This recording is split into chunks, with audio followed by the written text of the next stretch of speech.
Yaxşımızlar. Ben İslansımız muhbiri Abdurrahman Öztürk olman. Aldırılan televizor ekranı aldıdaki barlıq qardaşlarımızga chin ko'nglimdan salom yo'llayman. Baş organi Germaniyaning Myonxen shahridagi Sharq Turkiston informatsion markazlaridan ta'sis qilingan Uyg'ur televiziyasining bugungi suhbat programmamizga xush keldinglar. Aziz do'stlar, Turkiya azaldan Sharq Turkiston davosi uchun nihoyatda muhim rol o'ynab kelgan davlatlarning birisi. Turkiyada 1949-yildan keyin İsa Yusuf Aliptekin ve Muhammed Emin Buğra qatorliq rahbarimiz boshchiligida qo'zg'algan bu Sharq Turkiston davosi hozirgacha nihoyatda muhim rol o'ynab kelmoqda. Turkiyaning Ankara shahrida yashayotgan bir qism siyosiy faoliyatchilarimiz bilan Sharq Turkiston davosining Turkiyadagi o'tmishi, buguni va kelajagi to'g'risida biraz suhbat mulohaza qilib qoldik. Tövende mehmonlarimiz o'zini bir tanishtirib o'tmoqchi. Assalomu alaykum, hurmatli televizyon izleyiciler. Ben Sharqi Turkiston Madaniyat ve Hamkorlik Jamiyati Ankara Şube Reisi ve aynı zamanda aynı vakitte Dünya Uyghur Qurultayı Tədqiqat a'zası bo'laman. Bugungi bu programmaga bizlarni deb bir o'tgan Abduljalil Qaraqash efendimga rahmatlarimizni bildiraman. Men aldı bilan Uyg'ur televiziyasininki maxsus muxbiri etib Ankara'da bizni ziyorat qilganligi uchun Abduljalil Qaraqash boshchiligidagi Uyg'ur televiziyasi ta'sisida ishlagan butun xodimlarga rahmat aytaman. Mening ismim Erkin Ahmet, Ankara Üniversitesi Til, Tarih ve Coğrafya Fakültesi. Hazırki zaman Türkiye Tilleri ve Edebiyatları bölümünde okutkucu olup işleyvatımen. Şundakla Dünya Uyghur Qurultayı baş katibi muavinim bulup vazife ötevatımen. Assalamu alaikum, Sharq Turkistonlik qarindoshlar. Ben Abdullah Tursun, Dünya Uyghur Qurultayı'nın Yaşlar Komitesi Türkiye vekili bulup hizmet işleyvatımen Türkiye'de. Bu muhbirimizin ziyareti, bu ikinci kıtımlık ziyareti. Bunun 5-6 ay burun Germaniyadan bir muhbir gelip bu televizyon programlarını işlep ketken. Bu ikinci kıtımlık gelişi ve Cilli Qarım'a az imkan bilen bu işlerini kıvatkanlık için köp rahmet etime. Bu işin ama devamlılığını dileyim. Hürmetlik xayrlar efendim. Siz bu Türkiye'ye kelgan bizden Sharq Turkistonliklar ichida en kona hem yani bu şu tug'ilishingizdan bu Sharq Turkiston davosi ustida bo'lib kelyapsiz. Bu Sharq Turkiston davosi qaysi yillar ham shu yaqinqi 50 yil ichida kimlar tarafidan boshlangan? Bu haqda bir televizor ko'ruvchilarimizga ma'lumot bergan bo'lsangiz. Aziz yurtimiz Sharqi Turkiston 1949 yılında Xitoyning zulmiga uchirgandan keyin, besimiga uchirgandan keyin merhum liderlerimiz merhum Mehmet Emin Hazretim ve merhum liderimiz İsa Yusuf Aliptekin qatorliq kishilar Türkiye'ye çıkıp orunlaşkan 1952 yıllardan bu yana Sharqi Turkiston meselesi Türkiye'de davamlaşıp kelyapti. Bu liderlerimiz Türkiye'de ammaviy teşkilatlar bilan birga faoliyat yürgüzüp üniversitelerde üniversite o'quvchilariga ve o'qituvchilarga Sharqi Turkistonda Xitoyniki qilayotgan zulmlarini, inson haqlari fojialarini deb o'tib kelgan. Bunun sırtında yana Türkiye'deki hükümetini başkuruvatkan hükümet organlarına, milletvekillerine, şundakla Türkiye'deki bütün ammaviy teşkilatlar, muhbirler, televizyonlar arkalık Sharqi Turkiston'daki Xitoy qo'lda Xitoy tajovuzchilariga qilayotgan bu besim faaliyetlerini ve yok etiş faaliyetlerini anlatıp gelken. Bizde bolsa 1965 yılı kelip Kayseri'ye yerleşken Uygurlar bulup şu atalarımızdan köygen şulardan anlagan boyunca Xitoyning qilgan zulümlerini o'qigan keyin bizmi hazır bu Sharqi Turkiston meselesini Türkiye'de anlatışqa tirişivatimiz. Rahmet Azimka. Erkin aka sizden bir savol sorsam. Hazır Azimkam deb o'tdi. Bu 1952 yildan beri yani bizim vatanimiz Xitoyning qo'lga tushganidan beri Sharq Turkistonning 49dan keyingi vaqtda. Bu Türkiye izchil yani Uygurlar şu Türk halkıga anlatısh ve chetlik anlatısh bilan bo'lib turibdi. Nurg'un mücadele berib turibdi. Bu nimda hozir bu Yevropa deyli, Amerika deyli parlamentlarda aslında bu şey insan hakları to'g'risida so'z oldi buni. Bu Türkiye'de hem de bence ko'rmadim bunu. Yani sizce Türkiye'ninki bu insan hakları to'g'risida bo'lsin veya parlamentlarda bir yig'inlarda bu Sharq Turkiston to'g'risida bir narsa bo'layotgandi, ya'ni bo'lish ehtimoli bormi? Abiyatin hürmetli Hayrullah Bey'ime dep ötdi 1949 yılı Xitayla besip ağandakin Şarkı Türkistan'da İsa Yusuf Abtekin, Mehmet İmen Buğra Hazreti başçılığındaki bir grup Uygurlar gelip Şarkı Türkistan meselesini Türkiye'de anlatışa başlayan. O vaxtlarda soğuk uruş mezgili komünizm bilen kapitalizm oturusudaki demokratik devletler bilen diktatör komünist tüzüme oturusudaki uruş devam kılayotgan bir mezgil. Bu mezgilde bular kelgandan keyin aldı bilen Türkistan avazı namıda bir İngilizce jurnal çıkardı Ankara'da. Keyin bunu bütün sabık Sovyet İttifakı'daki Türkistan'dan Azerbaycan, Türkmenistan, Kazakistan, Kırgızistan o Rus zulmünden kaçıp çıkanlar bilen Xitay zulmünden kaçıp çıkanlar ortaklaşıp bir yerde bu mücadeleye başlaydı.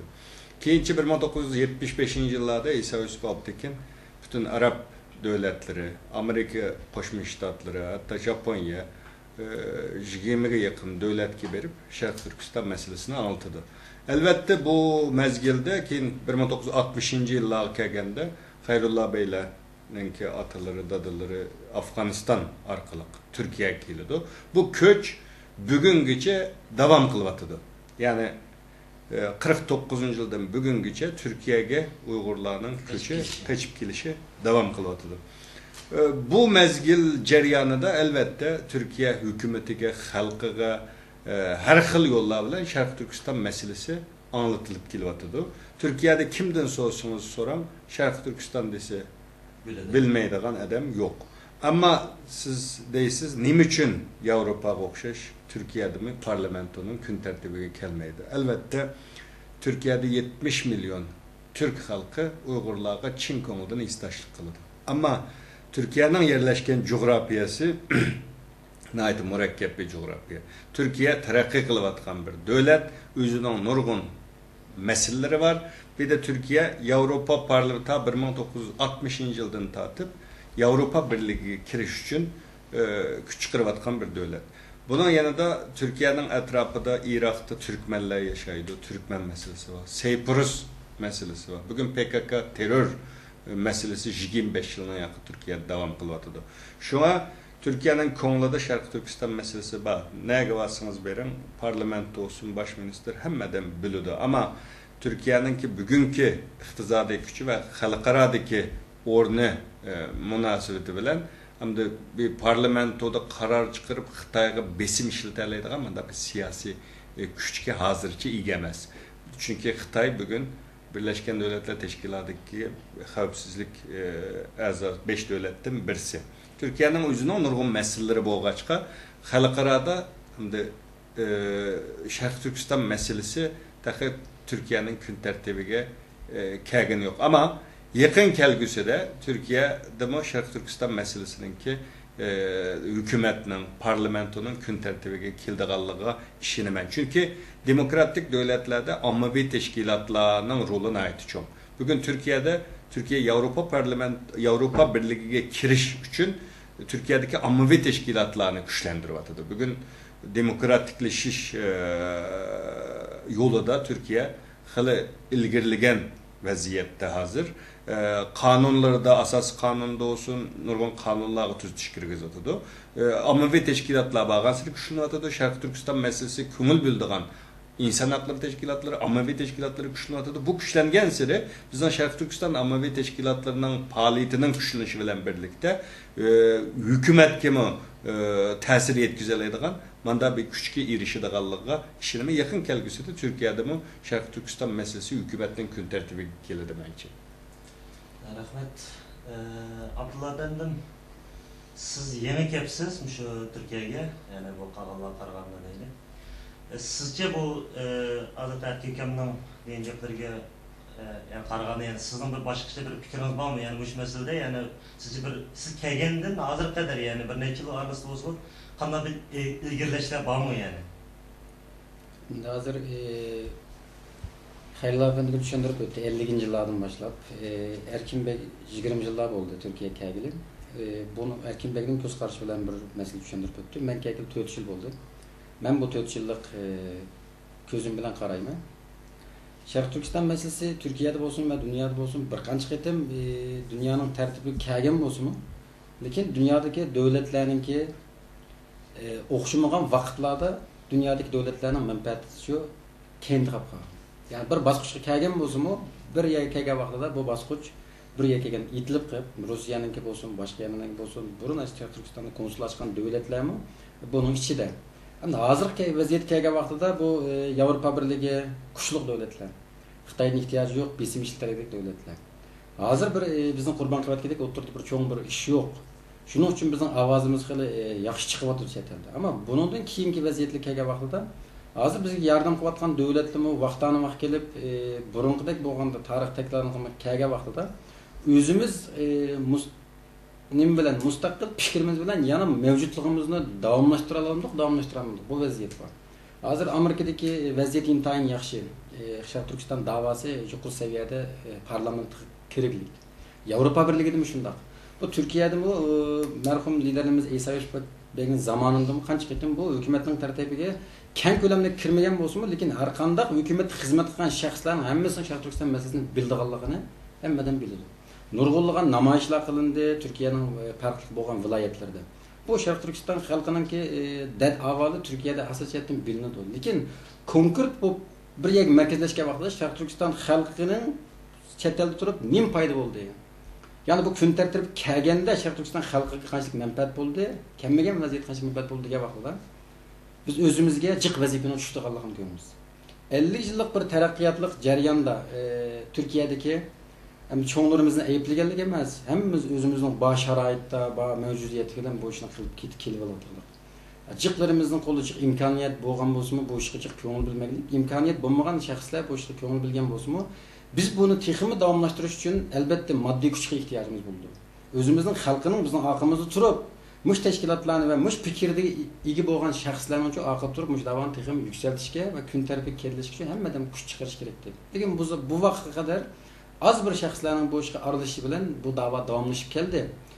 Endilikda bo'lsa, dunyodagi eng yuksak ovoz chiqayotgan demokratik kuchlar, demokratik davlatlar ve şu anda hozirgi Dünya Uyghur Qurultayiga moddiy jihatdan yordam berayotgan NET degan Dunyo demokratiya taqsis jamiyatidek shunday jamiyatlarningki yardım bilan bu texmi ovozim yaxshi bo'lib ketib qoldi. Lekin buningmi chet elda yashayotgan, O'rta Osiyoda yashayotgan, arab davlatlarida yashayotgan butun Sharq Turkistonlik qarindoshlarimiz buning igi chiqib, o'zining Uyg'urlarga o'zi ishinib, shuni hozirgi bu chet elliklarning yardım bilan müşrik siz ovozimiz yuksalib turibdi. Agar bu kesilib qolgan vaqtda bizning ovozimiz nima bo'lmoqchi? Bunu hamma Uyg'ur bir kallasiga kelib qolish kerak. Bu 50 yillik taraqqiyotdan bir dars chiqarib biz mush 50 yil jarayonida mushlik ishni qila olibdimiz yoki qila olmabdimiz. Bundan keyin bo'lsa qanday qilmoqchi? Mushuni o'ylagan vaqtida bundan keyingi taraqqiyotimizga bir yo'l etish kerak. Davlatlarning qonunlari siz bilasiz Amerikada Uyg'urlar tashkilot qurdi, qonunlar buni yo'l qo'ydi. Bayroqlarimizni esyapmiz. Berlin ko'chalarida bo'lsa, Germaniya ko'chalarida minglagan Uyg'urlar bo'lsa, bayroqlarni ko'tarib namoyishlarni qilish imkoniyatini yo'q. Allah'ın yardımıyla şu devletin kanunları bizga yer berdi. Avrupa'nın bütün devletleri. Türkiye'de o'xshash. Türkiye'de mi şu mu mevcut? Türkiye'de mi ko'k bayrog'ini yurib ko'tarib namoyish qilish erkinligi, her türlü ijtimoiy faoliyat qilish erkinlik hamma narsa bizda bor. Lekin mush sharoitdan foydalanib turib, yanımı texmi ciddi tutib bu masalani qilishimiz albatta bizning o'zimiz tushadi. Lekin şu devletlerin hozir Germaniyaning qonunlari bo'lsin, Amerikaning qonunlari bo'lsin, vaqtdan vaqtiga vaqtida bizning yo'limizni to'sab qo'ydigan bir yerga kelgan vaqtida biz yana chorasiz qolamiz. Buningga Uyg'ur xalqi boshqa odam emas, faqat Uyg'ur xalqi bilan o'zi kallasini qatirish kerak. Agar Germaniya qonunlari bir kunda o'zgarib, sen meni qilolmaysan degan vaqtida bizning avvalimiz 50 yil oldin o'tib ketadi. Yani şu yer to'siq turgan bo'lsak, şu yerning nopsiq ega bo'lsakmi, siyosiy faoliyat qilish jarayonida davlatlarning manfaati yana bizni ajratib qo'ydi. Shuning uchun buningga har qanday Sharq Turkistonlik bu da'voga ega chiqish kerak. Texmi kuchlantirish kerak. Bu birdan televizyon bilan Allah razı olsun hazır davamlaşıvatıdı. Bunundan keyin Türkiye'de bolsun, başka yerde bolsun. Mesela bizge okşaş dava kılayotgan nurgun milletlerin teşviqat merkezlerini görüp çıkıvatımız. Çeçenistan qarasak Çeçenistan'dan Çeçen online web saytları var. 24 saat bütün dünyaga özünün derdini anlatalıqdek bir informasiya merkezi kurup çıktı. Biz bolsak 96-yılı Celil Qarqaş efendim kurdu. Şarkı Türkistan informasiya merkezini hazırgacha hizmet kılmadı. Allah razı olsun. Nurgulgan muhbirler var chet ellerde. Yana bir jihatda 98-yılı Amerikada kurulgan Erkin Asar radiosu. Bulardan işlegenlerden Allah razı olsun. Yaxşı xalqimizga ümit büyük bir xabardan berip atdı. Lekin buningda har qaysi davlat surayotgan tashkilotlar shu davlatdagi xalqqa shu davoni tushundirish uchun farqli bo'lgan vositalarni qo'llanib, kimi internetda bo'lsin, boshqalar bo'lsin, boshqa jihatlarda mush davlatning qonuniy yer bergan asosida texmi bu da'voga cho'ng'atish uchun bir plan o'tirib qo'yib chiqishini men talab qilaman. U mening ko'rganlarim shu. Bu kun tartibi kelmaydi emas, bu kun tartibi keladi. Kelgan vaziyatda biz qanchalik shu kun tartibdan oqib tura olamiz. Masalan, hozir Amerikada bu kun tartib keldi. Amerikada qanchalik yetishgan bizning Sharq Turkistonlik a'zolarimiz bor. Yevropada bu Sharq Turkiston Uyg'urlarni qo'llash haqida qonunlar, qarorlar chiqdi. Lekin buning davomi 5 yildan keyin, 6 yildan keyin bu qarorning orqasida o'zimiz tura olamdik, tura olmadik. Buning qanchalik bizning yetishgan adimimiz bor. Masalan, bir qancha kun burun Yevropa Sharq Turkiston birligining saylamlari bo'ldi. Shuningga o'xshagan nurg'un davlatlarda hammamiz demokratiya talab qilib ketyapmiz bu yo'lda. Demokratiya uchun kurash qilyapmiz, lekin bizning oqimiz turadigan ikkinchi bir avlod lazım bu yerda. Hozir mana 50 yildan beri İsa Beklarning foydasi bilan bu davom etganlar kepti. Buningdan keyin bu ishni davomlashtirish albatta bizning uchun yaxshi. Lekin bu zulm, bu ishg'oliyat bir kun tugish kerak. Yani men bunu davomlashtiraymi bu ishg'oliyatni deyish emas maqsad. Lekin ashadagi xalq bir rahat yashash kerak. Bu 50 yil, 60 yillar artıq tugash kerak Uyg'urning hayotidan. Men sizning qo'lingizdan oldim bayroqni men davomlashtiray emas. Agar xalq bir nafas ila olsa, bir rahat yashay olsa degan imkonni qanday qilsak ekinlaymiz. Degan aslida buningdan keyingi tartib kirish uchun butun Uyg'urlarning boshqa masala igi chiqishini talab qilaman. Mening ko'z qarashim shu. Rahmat sizga. Sizga rahmat. Xayrullohimki, bu sizlarning Anqarada tashkilot bor. Anqara hamda Turkiyaning poytaxti. Bu hozir deyishgandek, bu 50 yildan beri Turkiyaning har qaysi shaharlarida tashkilotlar qurilib, Sharq Turkiston davosini olibdi. Mening hozir kallamga kelgan bir narsa bu Anqara tashkilot yaqindan qurildi. Endi poytaxt bo'lgan ekan, cho'qim yani siyosat asosan poytaxtda bo'lganda, yani xalqaro siyosat markazi bo'lgan gap o'yinlar. Yani bu nimda burun bir qurish xiyolini kelmaganmi yoki bir iqtisodiy va boshqa sabablar bilan ham testi buni yetishtirmami? Yani bu hozir bu Anqara tashkilot qurgandan keyin qanday bir yani unumga erishdilar yani. Bunun birden bir sebebi, kurulmaslıkının birden bir sebebi iktisadi imkanlarımızın bolmaslığı. İkincisi Ankara'da Şarkı Türkistanlıklarınki yokluğu, azlığı. Biz 2002 yılı bu dernekninki cemiyetninki şöbesini Ankara'ya kuruştaki maksatımız siyaset organları Ankara'da, hükümet Ankara'da, şundakla Türk dünyasınınki bütün teşkilatları Ankara'da bo'lgan için, şular baş merkezde bo'lgan için birden bir şular bilan irtibat, birden bir şular bilan uçuruşup, derdimizni şularga anlatıp, şular arqılı hür dünyanınki bizge bo'lgan yaxshi ko'z qarashlarini qo'l keltirish içinde. Bu yerda Ankara'da dernek açkandan bu yan, teşkilat açkandan bu yan hükümet organları bilan kurashdik. Shular bilan shularga bir raportlar berdik. Ulardanki Sharq Turkistonda bo'layotgan Xitoyning bisimlarini birdan bir anlatdik. Üniversitelerde o'quvchilarga yig'inlar ochib shularga anlatdik. Ammaviy tashkilotlar bilan birga Xitoy elchixonasining oldiga berib namoyishlar qildik ma'lum kunlarda. Mamlakatdan chiqib kelgan o'quvchilarningki Anqarada turadigan, yotadigan, qo'padigan yerlarini, hatto ularning universitetiga kirish uchun bo'lgan rasmiyatlarni bajarish uchun qo'limizdan kelishicha yordamlarni qildik. Shundaqla mamlakatdan chiqqan Uyg'urlarimizningki Turkiyada qabul qilishi uchun iqomat, vatandaşlık deydigan ishlar bilan shug'ullandik. Yanıla vatandan qochib chiqqan hemşehrilerimizningki Birleşmiş Milletler'e iltica kılış için olarga yol yorup gösterdik. Şularınki tıkı rahat yaşaşı, tıkı rahat bir hayat geçirişi ve Şarkı Türkistan'da bolavatkan zulümlerini birden bir şular canlı şahidi bolgan dikim, şularning 60%ni 60%ga ilgi bo'lishini biz ta'minladik. Demek Türkiye'de Ankara'da bo'lishimizningki birden bir sebebi şu merkezdeki Ankara bo'lishi, Türk dünyasınınki kalbinin bo'lishi, Ankara'nınki Türk dünyasındaki başka Türkiye kavimler, Kazakistan, Özbekistan, Kırgızistan katarlık şularning jamiyatları bilan alışıp ötüp Xitoyniki qilgan zulmlarini shularga yana qaytadan anglatish fursatiga ega bo'lish. Rahmat. Rahmat.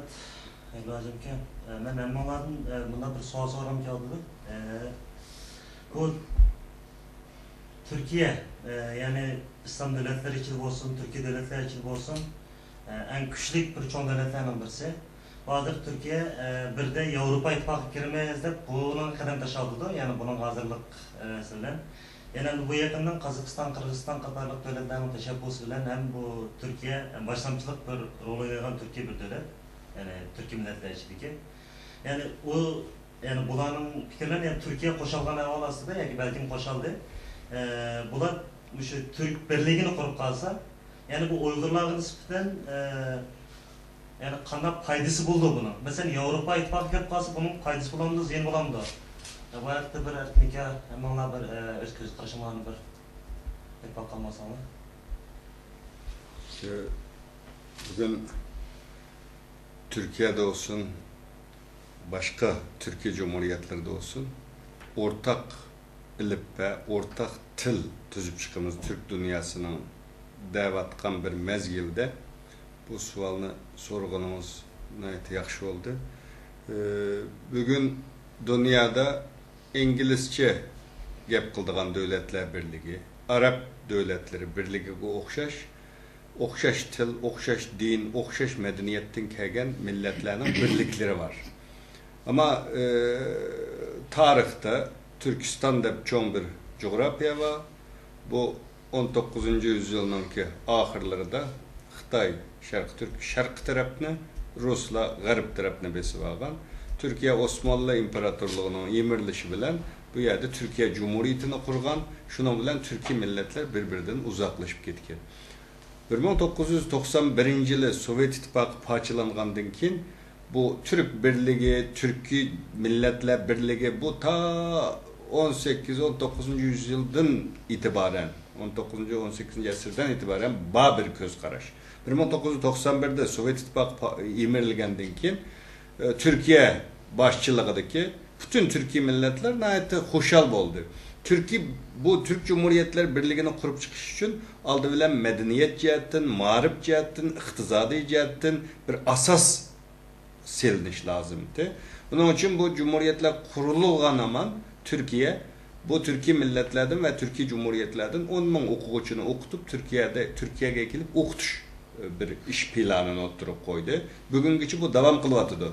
Özbekistan bilen 90 neçede çıkan bazı ziddiyetler tüpeyildin Özbekistan okuyucularını elip gitti. Kalan cumhuriyetlerden mustakil boğan ve bulmagan bütün Türkiye milletlerden 10 binlerce okuyucu bugün Türkiye'de okuyatıdı. Bunun içinde hazırgaça Uygurlardan 450 etrafında okuyucu okup küpe diplomalarını açmış. Bu mağrib cihette aldı bilen bu birlikten kuruş için bir asasının kuruluşu lazımdı.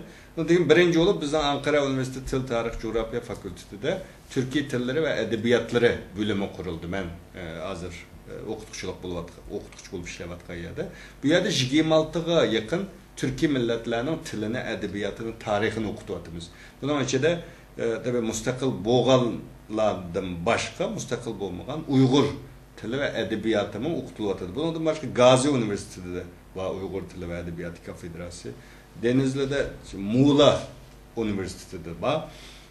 Ondan keyin Türkiye'de bu Türkiye milletlerle ortak gramatik, ortak edebiyat, ortak halk dastallar, bularını toplap neşir kılış, bu xil faaliyetle devam kıldı bugün gece. lügatlar çıktı, bula oldu.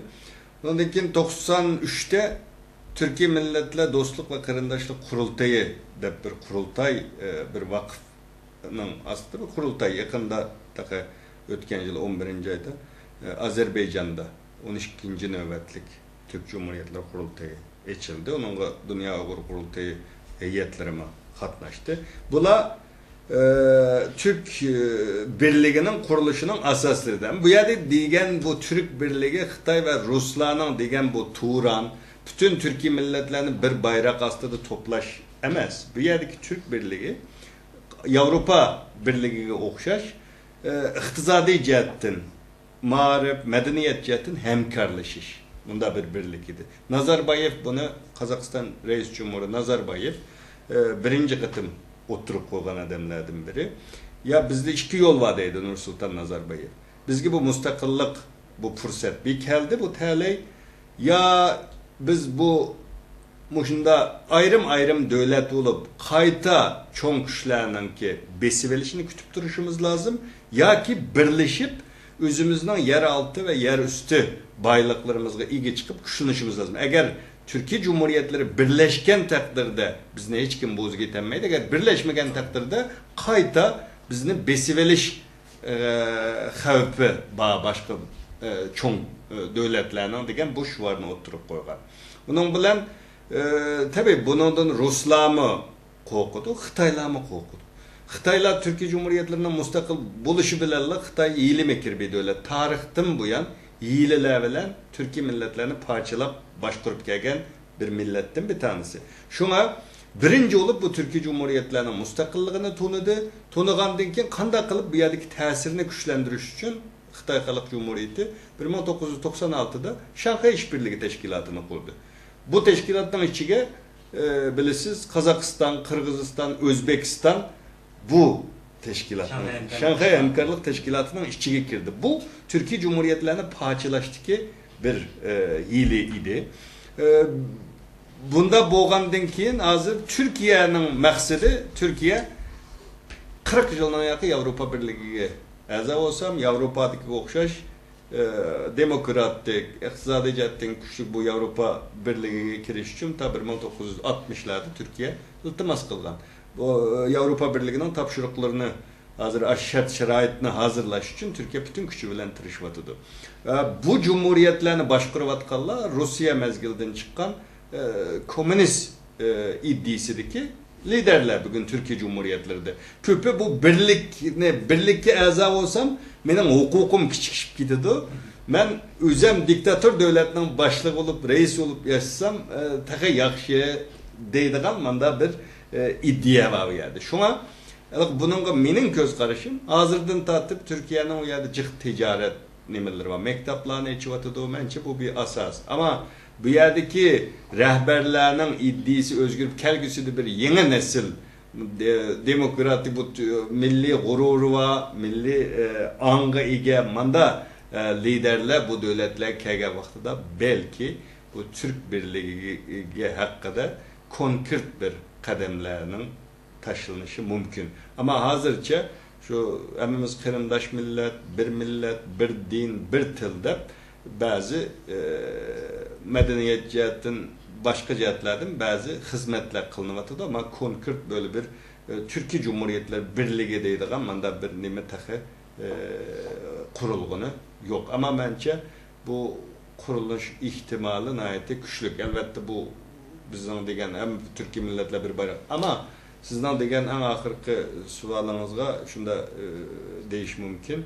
Uygurlara kanda tesiri ola. Bugün bilirsiniz Kazakistan olsun, Kırgızistan, Tacikistan bu Orta Asya Türk Cumhuriyetleri yeni müstakil olan, iqtisadi cihetten haciz, demokrat devlet aparatları del mükemmel kurulmagan bunda bir devletler. Şuna 91. yılı müstakil olgandan keyin bugünküçe bu yerdeki Şarkı Türkistan davası bağan sıra çekinip gidiyordu, keyniga çekilip gidiyordu. Kazakistan'dan tutup eketkenler var, Kırgızistan'dan bugün Ben yeni ağam məlumat qalğanda Qırğızstanda Xitay saqçılarının işxanaları quruldu deydi. Yani Uygurlarını xalağan şekilde tutup ekitələydiğən manda bir dərəcə. Çünki Qırğızistan iqtisadi cəhətdən aciz, yer astı, yer üstü baylığı bolmagan kiçik üzümü muqimlikni tak əməl qaşıramagan bir dövlət.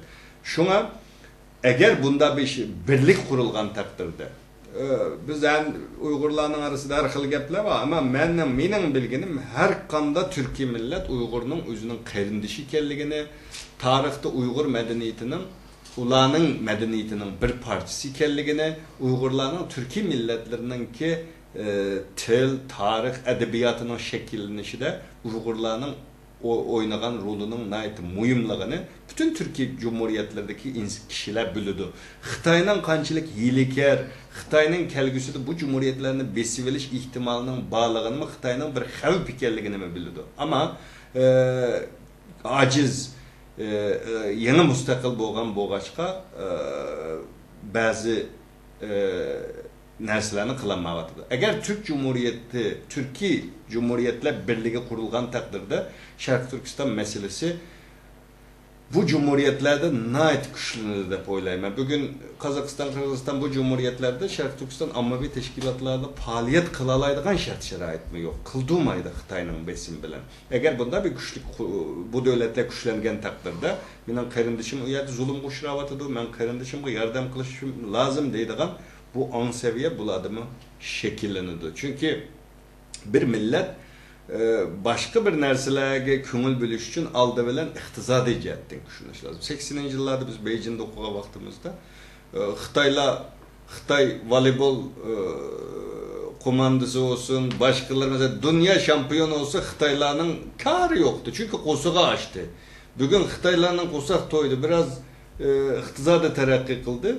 Bugün Xitay futbolçuları, voleybolçuları chet-ellarda musobaqa qatnashsa, 10 minglarcha Xitoy o'zi yanchug'idan pul chiqarib bor bilan biltin elib boradi deydi. Ya'ni bu yerda muhim narsa iqtisod. Bu davlatlar iqtisodiy jihatdan kuchlanadi demak, askariy jihatdan kuchlanadi deganlik bo'ldi.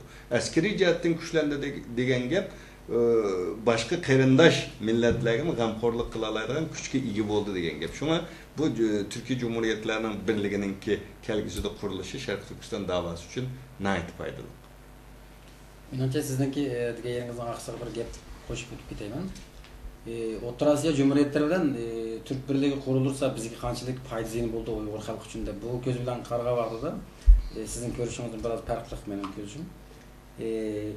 Bu yerda qarindoshlik beg'idan ziyoda şu devletlerdeki asaslı kanunun güçlü buluşu. Yani ular bizge hakikaten hazır mı zaten bizi qarindosh. Aşı naçarlık qilib turgan bo'lsin, yani bizim qarindoshimizdaydi, yani salam qilib turamiz, yani shularni birga yashayapmiz. O devletlerdeki qarindoshlik beg'idan jiq şu devletlerdeki Türkiye'ye o'xshash, Yevropaga o'xshash mustahkam qonunning o'tirg'i chiqishi. Yani hozirgidek Yevropadagi Türkiye'deki demokratik qonun o'tirg'i chiqqan vaqtida bizning qarindoshligimizdan ziyoda şu devletdeki mevcut qonundan foydalanib turib siz degandagi bayaq tashkilot quranmaslik Xitoyning besimi bilan emas, Xitoyning besimidan ziyoda şu devletlar şu mevcut qonun chiqargan bo'lsa shu yerda Türkiye'den mesela besimler bo'ladi Xitoyniki. Undaq bo'lsin, bundaq bo'lsin. Lekin Türkiye'nin qonunida garajdan bo'lgan har qanday shaxsning hammasini o'xshash qonunda yeri var. Puhra olsun, kadr olsun, hammasi qonunda belgilangan o'zining garajdorlik huquqini qo'llanib bu faoliyatda davom qilyapti. Sharq Turkiston faoliyati shuning ichida. Yani ayrım bir Şarkı Türkistan'da ayrım bir kanun çıkarıp kalkan onda vaziyet yok. Amerika'da mı başka şu. Şu devletlerge demokratiye yerleşip asas kanun güçlense bizning u yerdagi ijtimoiy va jihatdagi faoliyatlarimizga yo'l ochilgan bo'ladi. Masalan, Qirg'izistondagi hukumatning almashib, yangi hukumat kelishi demokratiya kuchlantiramiz deb nurg'un chet elliklar yordam qilgan bo'lsa, mushaqqicha bir sistem o'tirmadi. Lekin bizningki Aşağıda demokratiyaning yerleşishi uchun biz Uyg'urlar qo'limizdan kelishicha bir tirishchilik qilishga foydali deb o'ylayman. Chunki Qozog'iston, Qirg'iziston qancha kuchli demokratiya bo'lsa, Turkiyaga o'xshash bizningki nurg'un garajdorlarimiz yerda yashayotdi. Shular şu davlatning qonunidan foydalanib turib, yani Uyg'ur xalqi foydali chiqish qila olishi mumkin. Ikkinchisi, Yevropa birligiga kirishsa Turkiya yana Uyg'urlar uchun nurg'un foydali havola bo'ldi. Masalan, hozir ko'ryapsiz 25 Yevropa davlatida bir qaror e'linsa, hamma davlatlarningki operatsiya sistemlariga bu kirib ketdi. Türkiye'de hem şundaq, Türkiye'den bizden nurg'un garajdorlarimiz var. Yevropa birligi kirgan taqdirda bizning bu meshada Türkiye garajdorligimizdan foydalanib turib, siyosat ep berish, siyosiy partiyalarga a'zo bo'lish, bizim özümüzdeki milletvekillik namzatlarımızı oturup koyup durup Şarkı Türkistan meselesini texim yiyiş için texim keng bir zemin hazırlangan olur da bu yerda. Şunun için Türk birliği kurulup kalsımı aşağıdaki demokratiyanın güçlünüşü Uygurlar için qattiq paydalı. Yeni de qo'shni davlatlar bo'lg'achqa. İkincisi Avrupa Birliği kirsimi, yani Uygurlar için texim bir güçləndiğin bir vaziyet şeklinde. Avrupa Birliği bir adam kirse hazır çıkarıp etkeni yok. Teröristliğe insanlarını yaşlı batıdı. Şu devletlerindeki müstehkem siyasetin, kanundan faydalanıp durup biz bununla itibarımız. Şunun için Türkiye Avrupa Birliği kirsimi, Türk Birliği kursumu Uygurlarga nispeten her ikisi fayda. Şunun için Türkiye hem Avrupa Birliği müracaat kılırlar, yan bir tarafta Şanghay Hamkorlik Teşkilatı'na müracaat kılırlar. Şanghay Hamkorlik Teşkilatı kirsimi, Şanghay Hamkorlik Teşkilatı'nın içindeki en demokratik devlet yani Türkiye. Belki Şanghay Hamkorlik Teşkilatı'na demokratiyeleştiriş için Türkiye'nin çok rolü buladı oturda. Şundan korkap Xitay bununla yaklaştırmaklık. İran bolsun, Hindistan bolsun, Pakistan bolsun bularını küzdüş süpütüdü, kabul kıbatıdı. Lakin Türkiye'nin kabul kılmadı, ne çıkıtı müracaat kılgan bolsun. Nimiş kabul kılmaydı? Türkiye texim demokratik devlet, şu teşkilatını demokratikleştiriş yolu ip verişi mümkün. Sen Türkiye nurgun İslam konferansıga a'zo devlet, NATO'ga a'zo devlet ve Medeniyetler İttifakı'na a'zo devlet. Lakin şu devletler iğirliğini koyup, şu yerdeki insan hakları demokratini güçlendirişke güç çıkarıp geldi. Xitay muştandan korkup Türkiye'nin şu yeri kıştırıp durbatıdı. Demokratiya güçlendirme şey kelseler.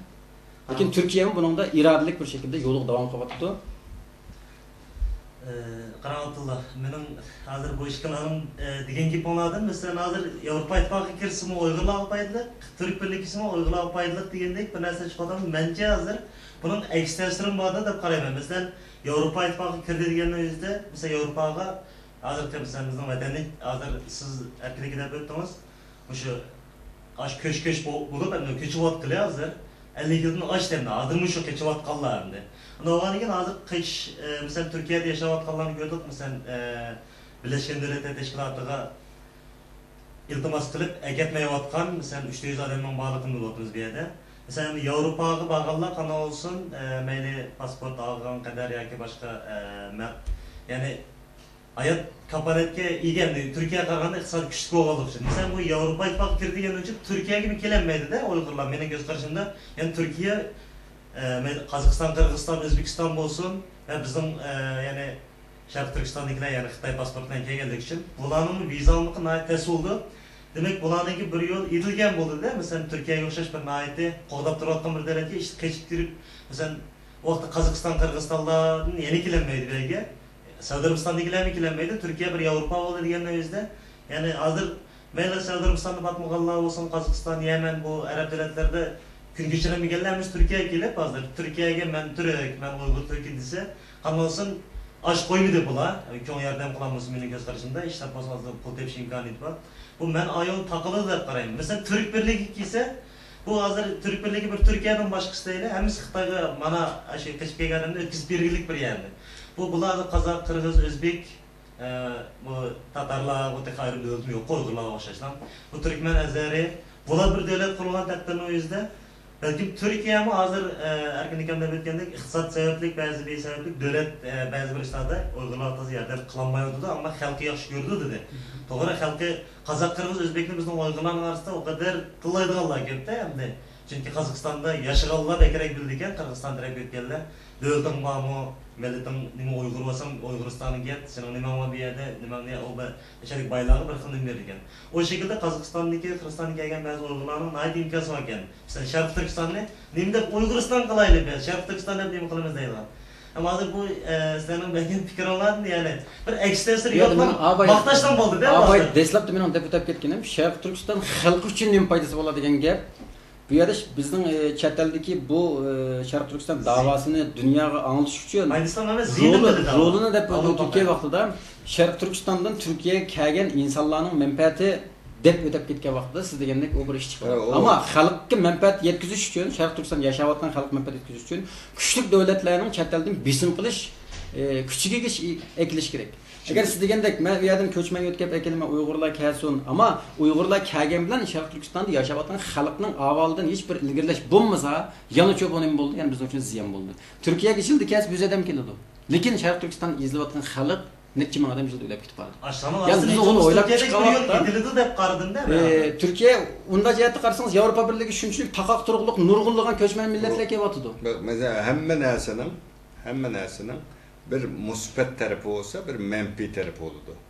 Elbette bu yerde Türkiye'nin buna aldıra bazı bu münazara kılışının haceti yok. Türkiye'nin Avrupa Birliği ammaydı bir.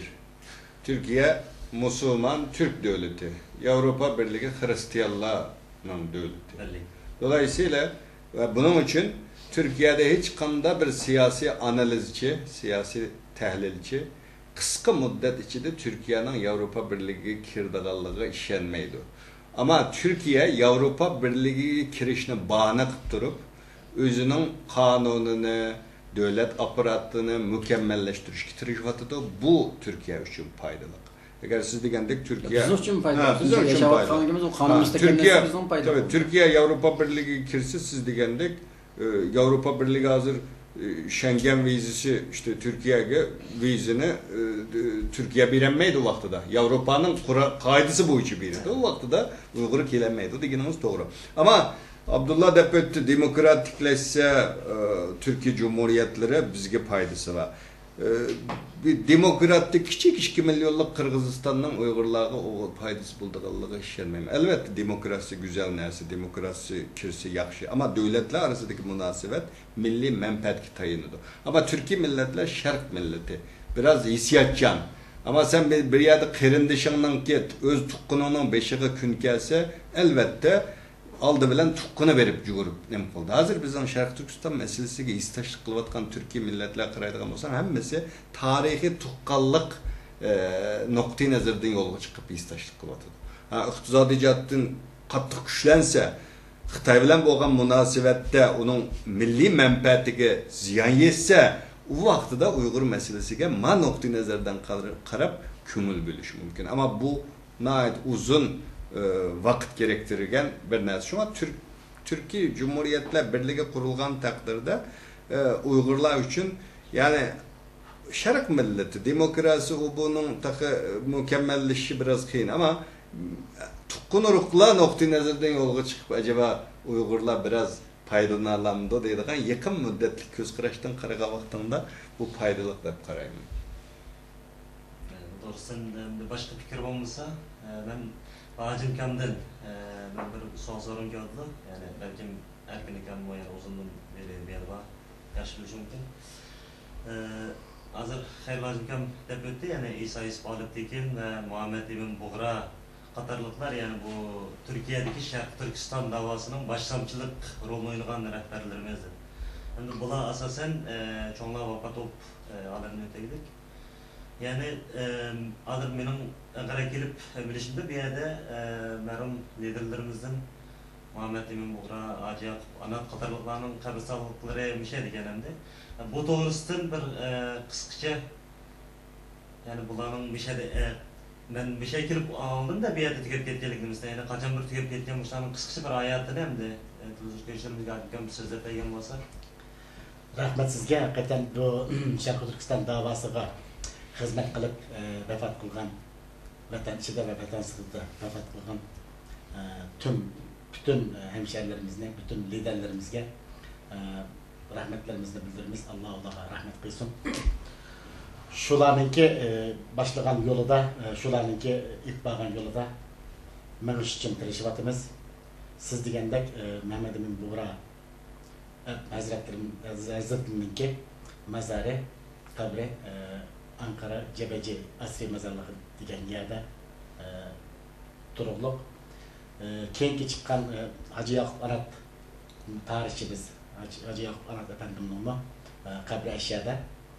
Biz dernek azalarımız, bu Ankara'da yaşavatkan Uygur karındaşlarımız hem Türk karındaşlarımız bilen billah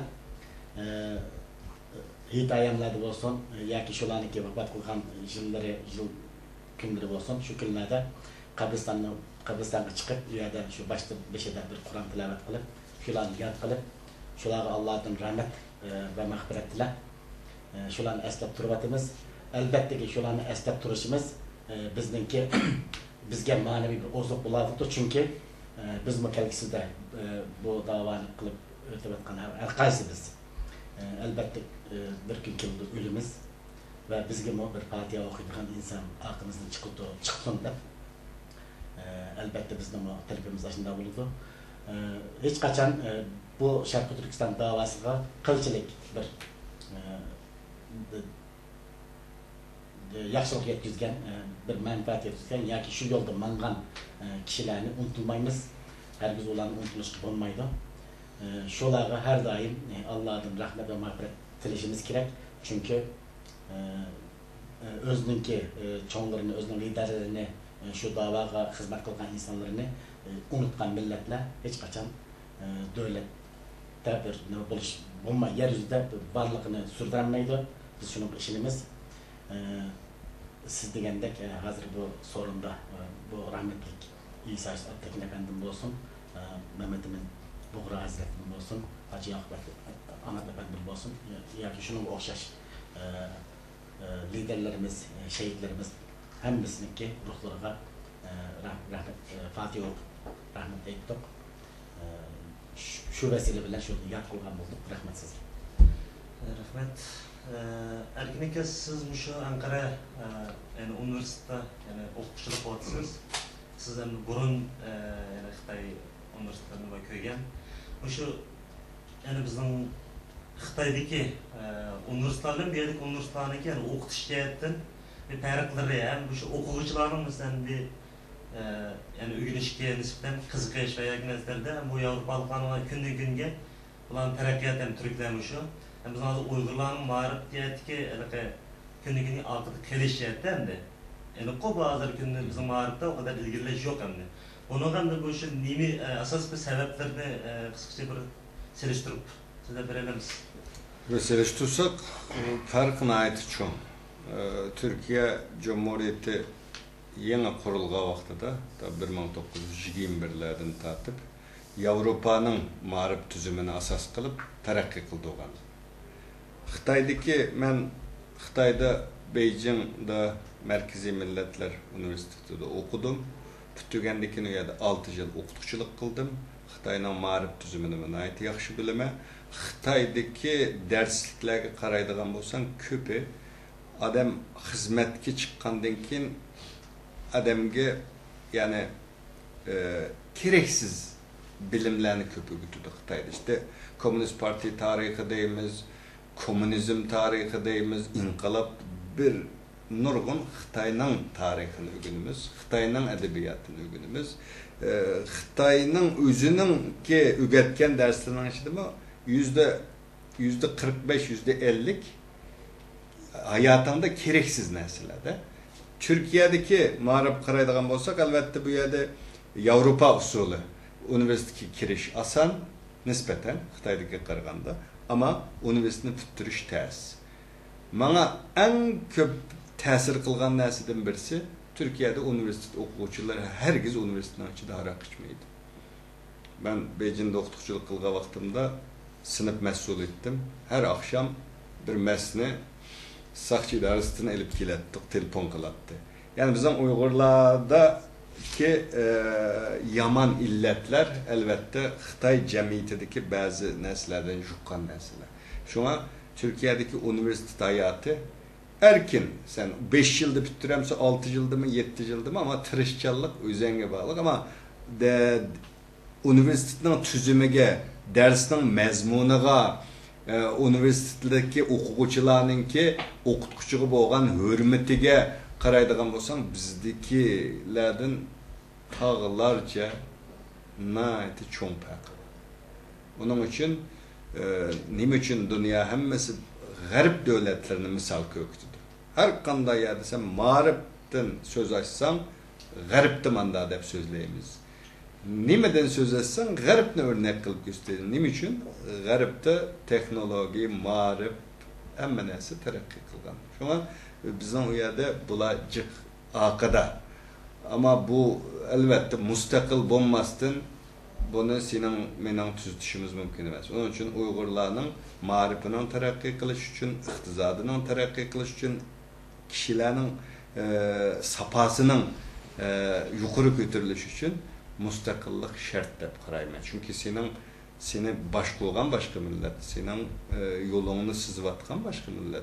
Yana bir narsaga tuzitish kirgizib qo'ymoqchiman. Shunda Shanxay ishbirligi tashkilotining Dünyada birden bir, yani Şanghay'nın ismi bilen Xitay'daki bir şehirnin ismi bilen kurulan birden bir teşkilat bir. İkincisi, Şanghay İşbirliği Teşkilatı'nın bütün çıkımını Xitay veriyordu. Bunun da en mühim meselelerden biri Xitay Şanghay İşbirliği Teşkilatı'nın kuruştaki birden bir maksidi. Türkiye'de ben jığılladı bunu oturup koysam bazı Türkler karşı çıkıyordu. Bu maksadımı var ama bu maksat emasdi.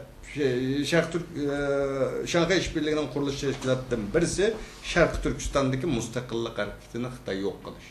Şanghay İşbirliği kurulgandan keyin to'xtamnoma tuzildi. Şanghay İşbirliği Teşkilatı'daki terrorizmga qarshi kurash qilish to'xtamnomasiga asoslanib turib, Qozog'iston, Qirg'izistondagi Uyg'urlarga, aşağıdaki Uyg'urlarning hammasiga mundaq zarba beryapti.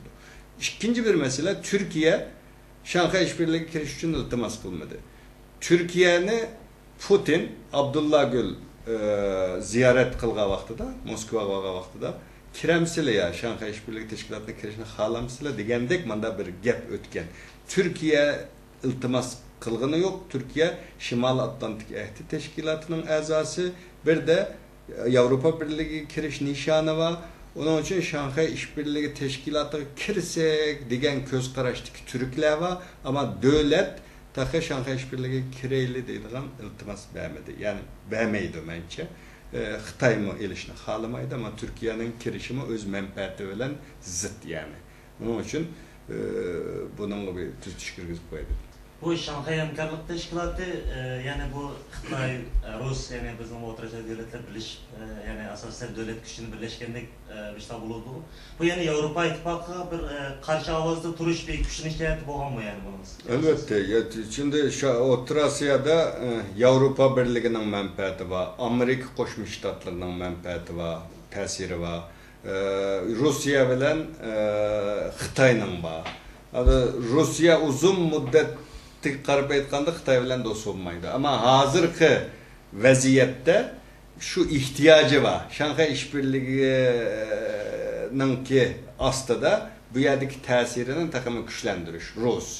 Rus'un maksidi bu. Ama uzun müddetde Rusya Xitay bilan do'st bo'lmaydi. Ama hozirgi menfaati birikib qolg'achqa, birga moslashgachqa Şanghay İşbirliği Teşkilatı'nın bu yerda ziyon tortadigan yana o kichik Türkiye Cumhuriyetleri. Şanghay İşbirliği Teşkilatı'nda ziyan çıkardılar. Özbekistan'daki Amerika'nınki bazılarını Orta Asya'dan çıkıp geçsin o böyle geldi ki Kırgızistan'daki namayişler, şularınki ispadı da şu yerdeki Amerika'nın ve Garip'nin gücünü sıkıp çıkarıp Xitay özününki menfaatini oturup koyar. O yerde İran bir yandan Orta Asya'da menfaatler var, Türkmenistan'dan gaz oldu degandek. İran, Rusya, Xitay, Amerika'nın üye kirişi tabii ki bizimki yerdeki ahvalımızın tekrar načar alat düşürüp koygan bir ispatta. Ama şunu demek lazım, halkımızın kallısı da o Xitayning ta'siri bek güçlenip ketdi, Qozog'istonda, Qirg'izistonda deydigan ta'sir var. Hakikaten güçlendi ama u yerda resmi mablag' selib, u yerda cho'ng tijorat qilayotgan shirkatlarning hammasi Amerika va G'arb davlatlarining shirkatlari. Ya'ni Xitoyningki butunlay quruq Silishtirgan vaqtida. Silishtirgan vaqtida shunda. Ama xalqning kallısı da Xitoyning ta'siri güçlenyapti ama yani ticari jihatdan u yerdagi so'z egisi bo'lish jihatdan qilib aytganda yana G'arb va Amerika.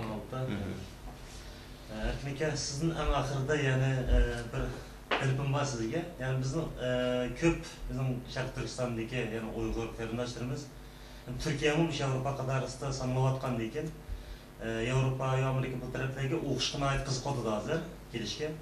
Ba'zan ait ko'z qo'rqitib, masalan Oy Beycan'da okusak hem ola yaxshi bilim almakçı, kanalsın bir kalısını oyg'atmakçı, yaxshi bir bilim.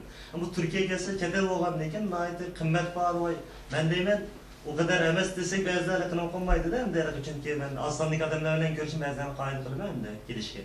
Siz bu televizyon kanal kılık şu Uygur yani kardeşlerimize, okuyucularga şu Türkiye'ninki okutuş yani okuş mesela iktisatın kanlara olduğu kayış şekillerde kireleydi o. Yani bazıda her xil talaş varken, vay üniversiteler bekarlık geldiyse bazıda vay bekimmet yani her xil gap var değil mi? Yani şu Uygurlar gelse, şu üniversitede okusa yani ki kespen talab. Kay şekilde kireleydi hem de yani ki bir yani mesela Xitayning üniversitesiz Beycan'da okutkensiz, mesela atanızın iqtisat bir evet şakımı saşanı yüzde azrak pul tep biliş gibi şirketlerde işlet degeni. Bu cihetten de bir Uygurlar sizce kiraliş mümkün mü yani ihtimal var mı?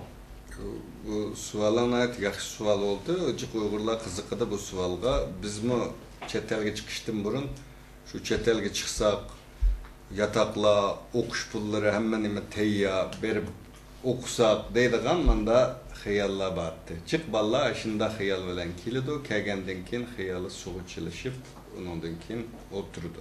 Ama mesele şu. Türkiye'ye mayli başka devletler kelan, mayli chet elda o'qish uchun oldi bilan asas, memleketdagi asası yaxshi bo'lishi lozim. Mesela to'liq o'ttir, to'liqsizda Xitoydagi universitetlarga yuqori natija bilan o'tgan o'quvchi bo'lishi lozim. Hozir bugungacha Türkiye'de ko'ryapmiz kelgan o'quvchilarni. Türkiye'de o'qish eng oson o'qig'ili bo'ldigan yer. Bu yerda o'qiyanmagan o'quvchi Amerika'da o'qimaydi, o'qiyanmaydi, Yevropa davlatlarida o'qiyanmaydi. Bugün Türkiye'ye hozirgacha 450 ga yaqin Uyg'ur o'quvchi kelibdi. Bularning ichida rasmiy diplomini elib universitetlarda ishlayotgan, tadqiqot markazlarida ishlayotgan o'quvchilarning soni yanada az. Ammo 1987'de başladı. Bu yerga o'quvchi kelib o'qish. Hozir bu nimada kelib o'qiyotgan İzmir'de Ege Üniversitesi'nde profesör Alimcan İnayet var. Hozir profesör oldu. Erkin Ekrem Bağ Hacettepe Üniversitesi'de o'qituvchi oldu. Nuraniye Tadqiqot Merkezi'de ishlayotdi. Şu vaqtida şu Türkiye'ye kelib o'qiymiz deb kelganlarning ichida diplom olib bunda bo'layotganlar bor. Ammo ko'pi tuqqina hajik ketib etib balam o'qisin. Yana birisi memleketde imtihonidan o'tamagandan keyin vatanda ay Türkiye'ye berib o'qisin osankan deb manda ivatgan balla o'qiyamayapti. Oynab baka Uyg'urlarga berilgan sonni bakaga ketkizadi. Onun için Türkiye'ye kelib o'qiyma deganlar bugün üniversitelerning to'rbetiga kirib, üniversitelerga yozsa, üniversitelerde o'qish puli beradigan ishim bor hozir. Ommaviy tashkilotlar va nurg'un Türkiye Cumhuriyetlerinden kelgan o'quvchilarga o'qish puli beryapti. O'qish shart agar rasmiy tirishchan bo'lsa, belni chin bog'lagan bo'lsa, bu yerga kelib o'qiymi desa, o'qig'ili bo'ladi. Ammo elqada xiyollar bilan men borsam yatag'im tayyor, o'qish pulim tayyor, o tayyor deb keldiganlar bo'lsa, mencha bir narsa o'rganolmaydi. Universitetga kirish oson, chet ellikka universitet imtihoni nihoyat oson. Turkchani yaxshi o'rgansa, har qanday o'quvchi universitet imtihonidan kira oladi. Ammo kirgandan keyin bitirolmaydi. Darslar nihoyat chin. Türkçe bilan Uyg'urcha o'xshash degan bilan tamoq yedingmi, suv ichdingmi degan gap o'xshagan bilan rasmiy sen fan texnika jihatdagi nimalarni o'rgangan vaqtingda tushunmaydi. Jiq o'quvchilar meni yana keldi. Erkin ma'lum Türkçe Uyg'urchaga yaqin da'vatda hech kimi tushunmadim deb keldi bolalar. Shunga men bir universitetda o'qituvchi bo'lish sifatim bilan Uyg'urlar shu Türkiye'de universitetlarga kirish oson. Yani Türkçene yaxshi meya kelgandan keyin 1 yil tayyorlikda Türkçe o'rgansa, undan keyin imtihonga kirdi. Chet ellik o'quvchilardan oldigan bir imtihon bor. O imtihondan o'tgandan keyin universitetda xohlagan bo'limda o'qiy oladi. Ammo nihoyat asosi yaxshi bo'lmasa, tirishib o'rganmasa, universitetni oxirigacha o'zib chiqolmaydi. Ko'p o'quvchilarimiz 1-2 sınıftan tashlab ketganlar nihoyat ko'p. Chunki asosi bo'lmag'achqa. Bu bir. İkincisi, Türkiye'deki bazı shaxsiy universitetlar var. Ayda 10 ming dollardan başlaydı. 7 ming, 8 ming, 10 ming dollar yıllık. Ama köpü devlet üniversiteleri. Uygurlar, kelgan Uygurlarning köpü devlet üniversitelerinde okuydu. O yıllık 200 dollar etrafında bir sembolik pul alıyordu. Yatağının nemesinin pulunu özü tülegen takdirde üniversitelerde rahat okuyalaydı. İkinci bir narsa ben dep koymakçı bo'lgan bir narsa, Hayrullah Bey biraz onun konkretne bilgi verirdi. Hazır Malezya'da olsun, ondan keyin bu Rim, Cyprus, Rim tarafta olsun, nurg'un o'quvchilar menga telefon qildi.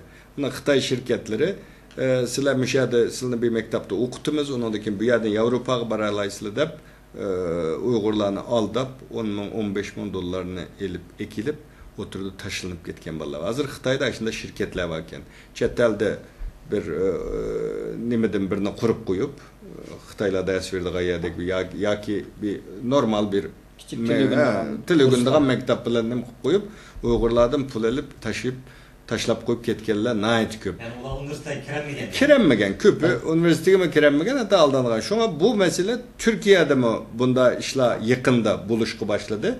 Bu vakti Hayrullah Bey Erkin efendimden diyen bu ekibi ben biraz hoşlandım ben hazır ben biraz dip ötey. Yakın zamanda bu Uygur bizden vatanimizden Şarkı Türkistan'dan Uygurlar okuyucularını ekilimizde nurgunluğun pullarını ilip ailelerden ballarını ekip Türkiye'de taşıyıp etken kişilerini anladınız. Hem hükümet organlarından bu kişilerin bu takip kılığanlıkını biliyoruz.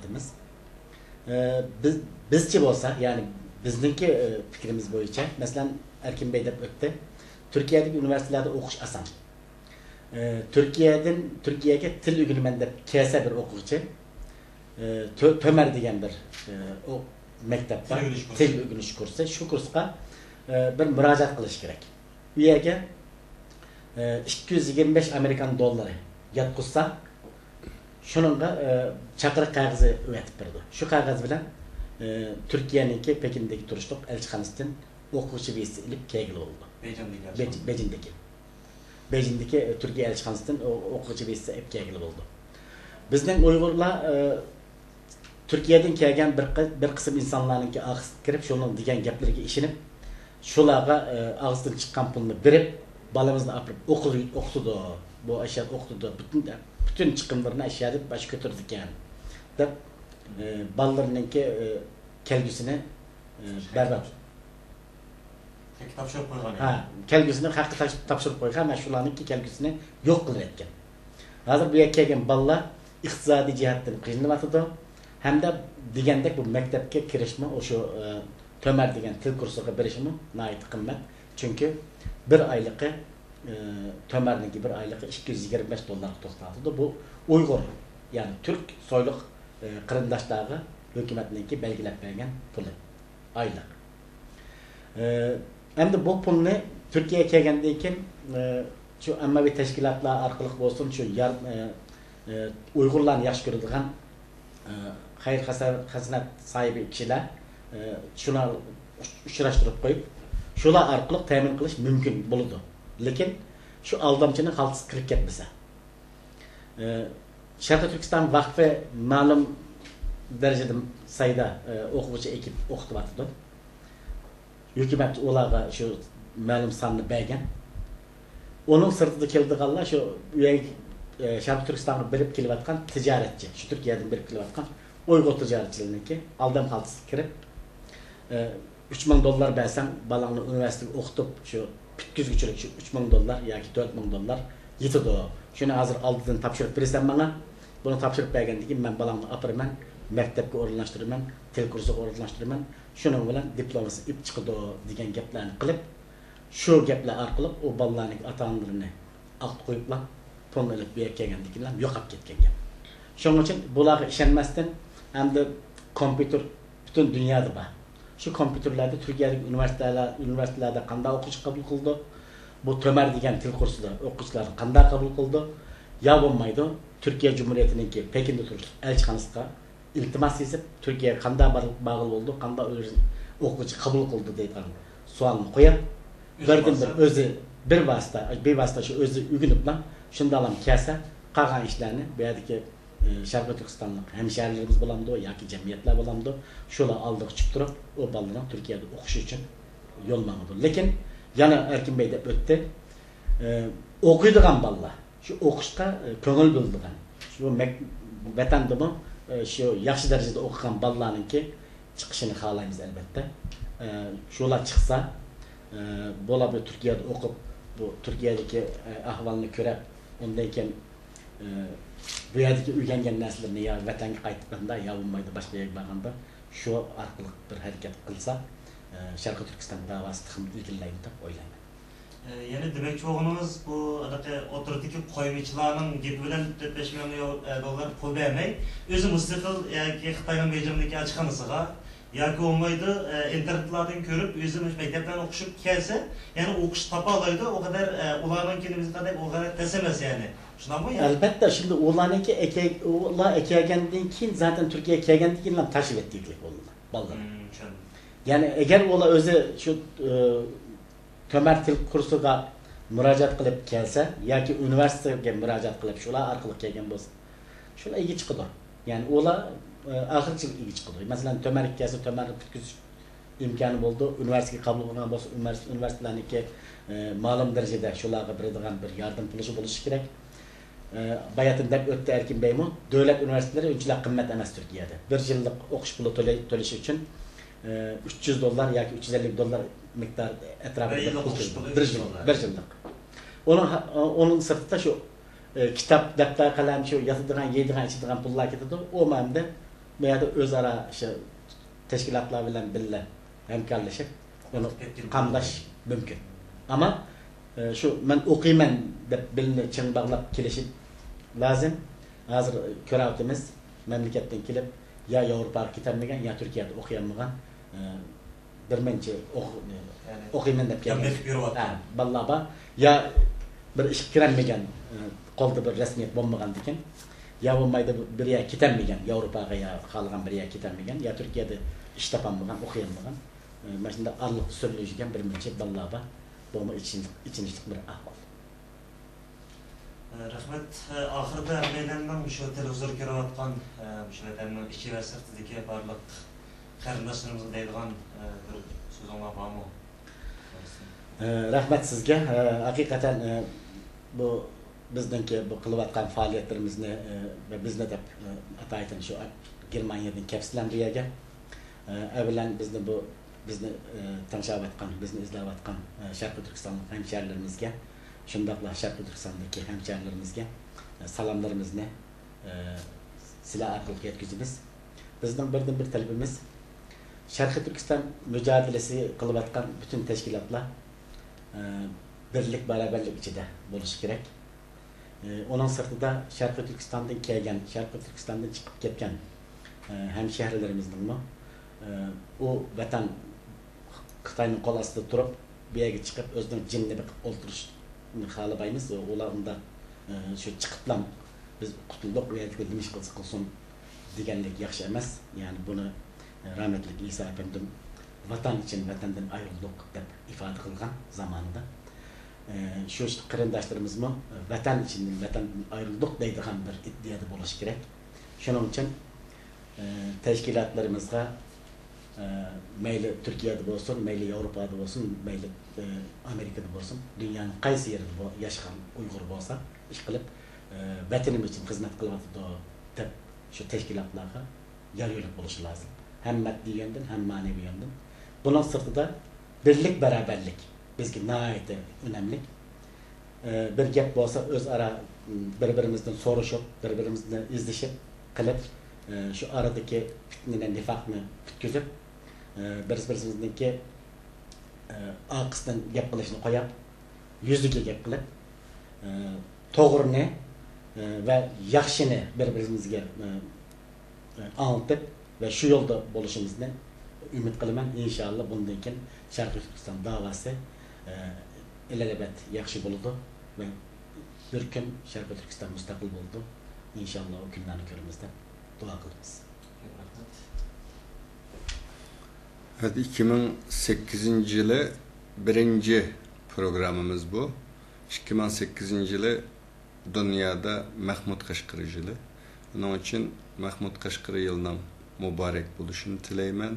Televizya arkalık bütün Uygurlarga salametlik, bəxt, erkillik tileymen. Köp rahmet. Benim demekçi olan gepim Şarkı Türkistan ve Uygurlarga müracaat. Bütün dünyada yaşayotgan Uygurlarni ittifaqlıqqa. Bu ittifaqlık şu yerda yaşayotgan xalq üçün. Bütün dünyadaki devletler birbirinin menfaati üçün birleşip birlikte urushlarga kirib bedellarni to'layotdi.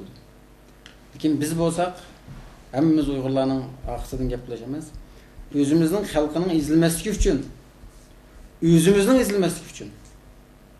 Bu yerda ezilayotgan bir xalq bor, bizmi shu xalqning bir parchasi. O'zimizmi ezilyapmiz. O'zimizni bir yaxshiroq kun ko'rish uchun bir ittifoqlik qilish. İttifaqlik uchun bir salomni bo'lsin, birsimizga baldirroq berish. Shu salom uchun bir g'iz gap bo'lsin qilish. Kilishtiroladigan kuchimiz bor, cho'rdiki bir-birimizning gapini anglaydigan cho'ng, yoshga cho'ng bo'lganlar, ziyolilar bir-birimizni bir yerga kelib, texnik kuchimizni birlashtirib, izlayotgan xalqimizni o'ylab qo'yishaylik. Va shundaqla vatan ichidagi butun qarindoshlarimiz qo'lni qo'lga tirab, murini muriga tirab izlayotgan xalq uchun bir kun bo'lsa-mu kallaga turish kerak. Chet elga chiqqandan keyinmi, chet eldan bizga qildigan faoliyatlarimiz intayin sharoit ichida intayin az. Chet elga chiqqandan keyinmi yana biz ittifoqlashmay, bir yerga kelgandan keyin hammamiz bir-birimizning g'aybatini qilib, tiqcha xalqimiz shunda izlayotgan bo'lsa-mu, o'zimizning g'ami bilan, o'zimizning ishi bilan yurib ketganligimiz Xudoyimizdan bunday yursak kechirmaydi. Bizga o'xshagan nurg'un millatlar bor. Tashkilotchilik bo'lsin, jamiyatchilik bo'lsin, o'zaro ittifoqligi hammasining o'zining bir guruhlari bor.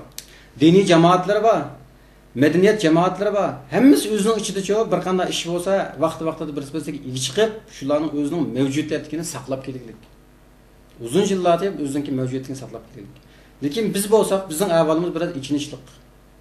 Bu o'zimizni to'van ko'rganlik, ojiz ko'rganligimiz emas. Lekin biz hozirgi vaziyatdan bir baltaq yuqori ko'tarish uchun o'zimizni texnik ittifoqlikqa bir berishimiz kerak. Butun dunyoda yashayotgan qarindoshlarimizning o'zarodagi paranglari, torbatlardan chiq, o'zimizning Uyg'urlar ichidagi aloqamiz intayin zaif hozir bizning. Buningdan dushmanimiz foydalanib ketib boradi. Birisimizni tijoratchi degan, birisimizni boshqa bir nima degan, biz hammamiz o'xshash. Tijoratchimiz, siyosatchimiz bo'lsin, hammamiz bir vatanning avlodi, hammamiz bir Uyg'ur. Beşimizga kelgan kun siyosatchining beshiga kelyapti, tijoratchining beshiga kelyapti, ashadagi nachiri va eskisi. Obdunning beshiga kelyapti. Buni tugutish uchun hammamiz qo'limizdan kelishicha ittifoqlik bir shuvarini o'tirib chiqarib, bir bayroq, bir so'z ostida birlashish uchun Sharq Turkiston xalqini birlikka chaqiriq qilaman. Va shundaqla buni o'zim uchun emas, shu yer izlayotgan xalq uchun biz birlashaylik. O'zimizning o'ttirisidagi bir vaziyatni tugitaylik. Bu artıq tügüsün 2008 yılga keptimiz. Vatanımız Sharq Turkiston ishg'olasiga kirgan 60 yil bo'pti. Yeter bu kadar birbirimizdeki birisi-birimizning qo'lini ko'chadigan ish deb o'zimizning kallasini bir silkib etib, yangidan bir tartibimizni ilib, Uyg'ur xalq uchun birlashib, kuchimizni birlashtirib, pulimizni birlashtirib, imkoniyatimizni birlashtirib, Uyg'ur xalqining bir yaxshiroq yashash uchun bir qadam bo'lsa-mu, qadam tashlashini ümid qilaman va aziz xalqimdan Alloh rizosi uchun mushun talab qilaman. Sizga ko'p rahmat. Sharq Turkiston informatsion markazining boshlig'i Abdul Qarqash efendim va barliq Sharq Turkiston xalqi nomidan vaqt chiqarib shu programmamizda qatnashganlarga ko'p rahmat. Bizga rahmat aytamiz. Sizga rahmat. Hurmatli televizor ko'ruvchilar, shuningdek bugungi suhbat programmamiz bu yerda yakunlashdi. Hammaga shunday bir talabim borki, o'sha Sharq Turkiston informatsion markaziga qaysi xildagi bir yangi xabar uchurlar bo'lsa, mayli email adresi yoki boshqa telefon aloqalar bilan bo'lsa-mu, xabarlar yetkazib turishinglarni Abdul Qarqash efendim nomidan umid qilaman. Xayr xo'sh, keladigan suhbat programmamizda ko'rishaylik.